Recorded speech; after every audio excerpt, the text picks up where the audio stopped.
Jean-Pierre Amouk Belinga, beaucoup veulent nous le présenter comme un saint.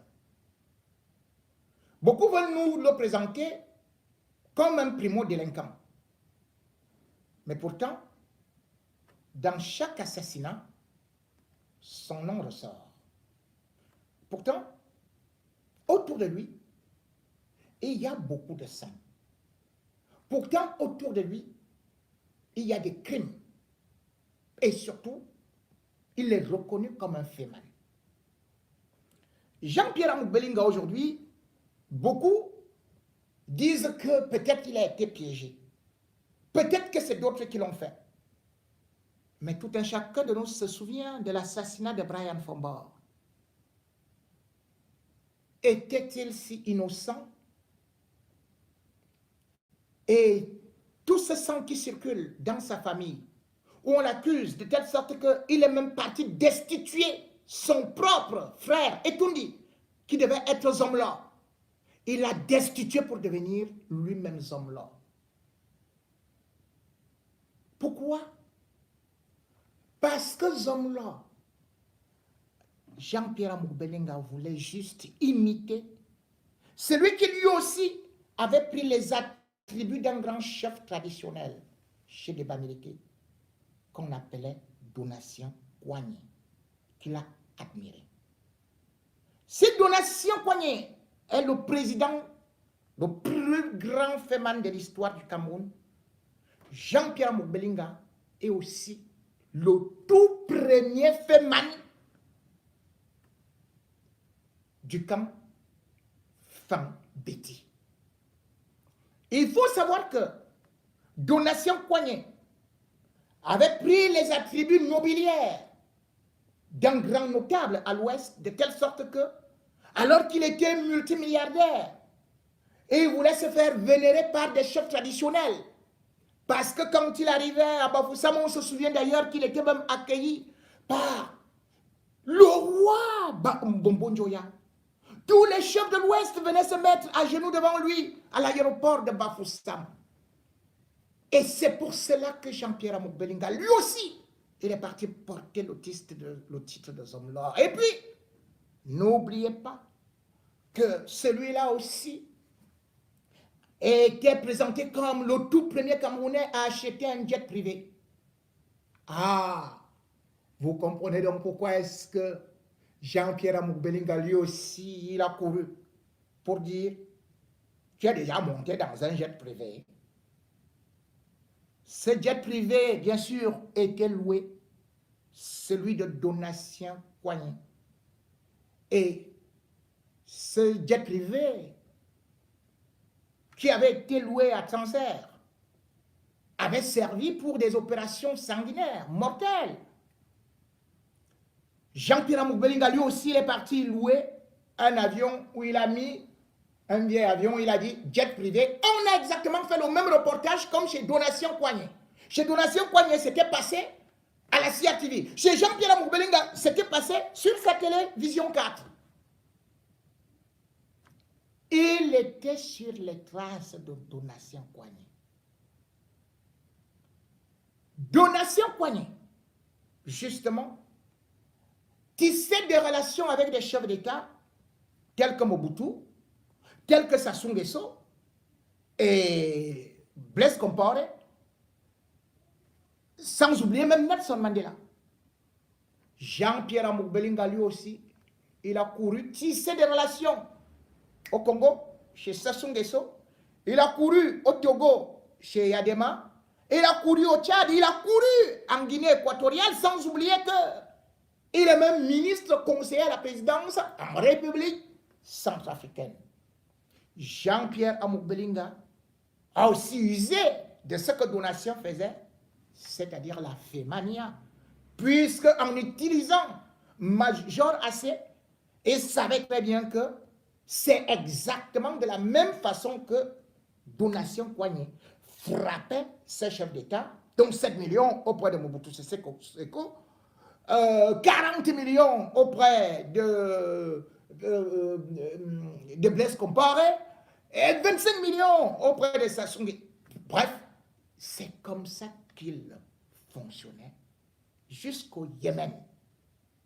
Mais la petite histoire, c'est que chacun est rattrapé par son histoire qu'il peut cacher.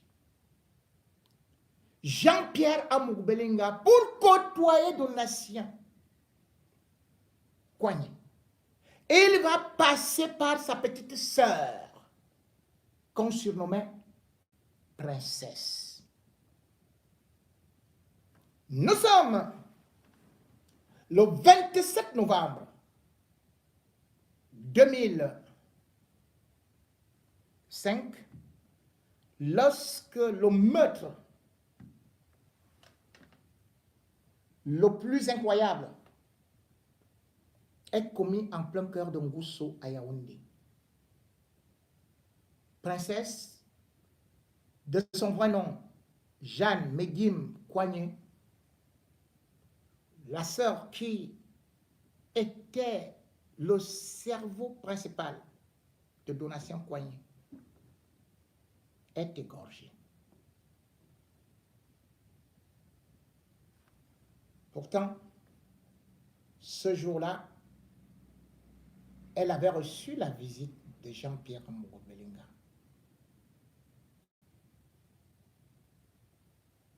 Ce jour-là, Princesse avait été au marché et avait reçu le coup de fil de son amant Féman, également un certain Philippe vivant au Canada qui faisait dans le trafic de drogue. Elle était au marché d'un Fundi et était restée au téléphone. Et quand elle arrive chez elle, elle dit à celui-là, Philippe, qu'il voit des gens, parmi lesquels son ami Jean-Pierre Amour Belinga qui l'attendent. Elle avait promis rappeler au bout de 10 minutes, selon ce que dit Philippe. C'est Philippe qui lui-même est porté disparu. Elle n'a plus jamais appelé. Et selon le rapport de la gendarmerie, c'est que Philippe avait contacté un jeune homme à côté pour dire, va vérifier ce qui se passe à la maison. Que je ne parviens pas à voir Princesse. Et curieusement, on se demande quand même, est-ce que quelqu'un qui vit au Canada peut appeler un simple individu au quartier alors que Princesse avait un gardien, lequel gardien on a vu s'enfuir d'ailleurs, partir, en prétendant que Princesse lui avait demandé d'aller acheter un poisson. Mais sauf que quand ce garçon va arriver à la maison, il va trouver la porte ouverte, Princesse étendue par terre. Ils avaient égorgé jusqu'au fin fond, détaché le corps de la tête.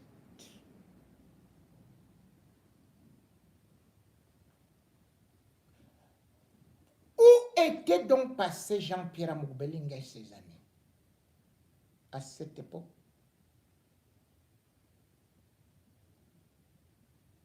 L'enquête conduite par un colonel du CED, et justement au CED, le patron de cette époque, c'était Aliocol, secrétariat d'État à la Défense. Aliocol va mettre une artillerie lourde pour retrouver un meurtrier, ou le meurtrier qu'on n'a jamais trouvé puisque on l'avait égorgé et on avait laissé le couteau. Rien n'avait été volé dans cette maison-là, qui, faut-il le dire, était un duplex acheté par Donatien Kouagné. Mais là où c'est intéressant, c'est que dans cette maison-là, Princesse recevait certains ministres, certains DG, et puis il y avait des ébats, puisqu'elle n'était pas mariée mais louait parfois cette maison-là pour organiser avec champagne et tout cela. Et il y avait des caméras cachées, telles dans le bureau de Jean-Pierre Amourbelinga, avec un serveur qui filmait. Certaines de ces images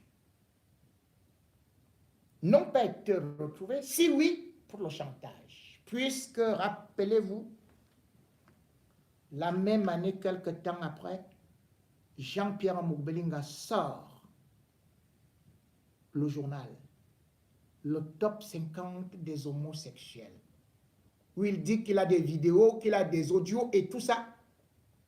Et il fait le chantage à beaucoup de ministres qui savent qu'il a des images, exactement comme d'ailleurs il a attaché à Laurent Issou avec quelques images. Comme il a attaché à Jacques Famondongo. Oui, Jean-Pierre Amourbelinga a les images nues de Jacques Famondongo, d'Issa Chiroma, de beaucoup de ministres. L'affaire des 50 homosexuels va faire un scandale au Cameroun. C'est le ministre Grégoire Ouona qui va décider de porter plainte. Les autres ne portent pas plainte. Pourquoi? Parce qu'ils savaient qu'il y avait des images. Et d'ailleurs, Grégoire Ouona va gagner le procès. Amougou sera condamné à 4 mois de prison, plus une amende d'1 million, et puis un franc symbolique. Il n'est jamais allé en prison. Curieusement, Amougou Belinga est devenu l'ami des gens qui l'accusaient. Amougou Belinga a commencé à grandir. Amougou Belinga a commencé à transformer un empire. Amougou Belinga a commencé à gagner des marchés partout. Pendant ce temps, l'enquête sur l'assassinat de princesse a été tuée. Quand vous savez qui était Donatien Coignet, qui d'ailleurs avait été arrêté au Yémen parce qu'il avait lui-même frappé le chef des services secrets là-bas au Yémen. Donatien Coignet était exactement comme Belinga et bénéficiait de l'impunité au Cameroun. Quand il atterrissait, d'ailleurs on l'avait arrêté à l'aéroport de Douala avec du mercure. On lui a dit c'est quoi? On va te mettre en cellule. Il avait dit au commissaire prends de l'argent. Le commissaire a voulu dire là, il a appelé directement Fauchivé. Fauchivé a dit de le laisser. Parce que Fauchivé le protégeait. Fauchivé qui était déjà exactement dans le Sénat. C'est le Sénat qui est devenu la DGRE. Vous comprenez donc pourquoi Jean-Pierre Amourbelinga est parti infiltrer la DGRE, est parti prendre Eko comme son élément. Parce qu'il est sur les traces de Donatien Coignet. C'est l'école de Donatien Coignet. Qu'il faut-il le dire? Connaissait tous les ministres du Cameroun. Et d'ailleurs, il était vénéré comme la Bengascar. Vous vous souvenez de la Coupe du Monde de 1994. Donatien Coignet, il était là pour offrir 100 millions en direct à la télé aux Lions Indomptables. Il avait plus d'argent que l'État. Mais sauf que la différence entre Amougou Belinga et Donatien Coignet, qui faut-il le dire? Comment il a été tué? C'est que Donatien Coignet, bien sûr, au niveau du Yémen, il est arrêté parce qu'on l'avait d'abord arrêté ici à Charles de Gaulle pendant qu'il portait 3,5 millions de dollars, vrai argent, parce que quand il faisait ce mélange-là, il y avait un peu d'argent et il disait qu'il partait multiplier là-bas pour donner 9 millions. Mais comme on va arrêter l'argent ici à Charles de Gaulle, eh bien, quand il va arriver au Yémen, il ne pourra plus refaire son action, on va l'arrêter, prison. C'est d'ailleurs une histoire qui a mêlé même les services secrets français, le FBI et même Israël et tous les services secrets au monde. Donatien Coignet avait finalement été tué au Yémen, selon la loi de la charia. On a percé ses yeux, on a coupé ses doigts avant de couper les bras. Regardez l'assassinat de Martinez Zogo. Comme Donatien Coignet, eh bien, c'est le même sort qu'il a subi.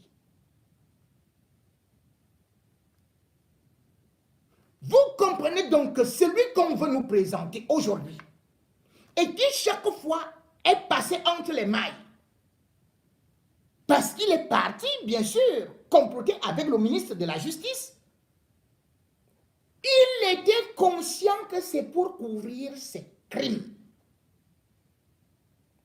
Le premier fait mal, il ne faut plus dire et quand. C'est le fait et quand. Il ne représente pas les femmes bêtis. Les bêtis ne sont pas des assassins, des criminels. Les bêtis, si aujourd'hui certains se lancent dans ce métier-là, c'est parce que Amogo Belinga les y a entraînés.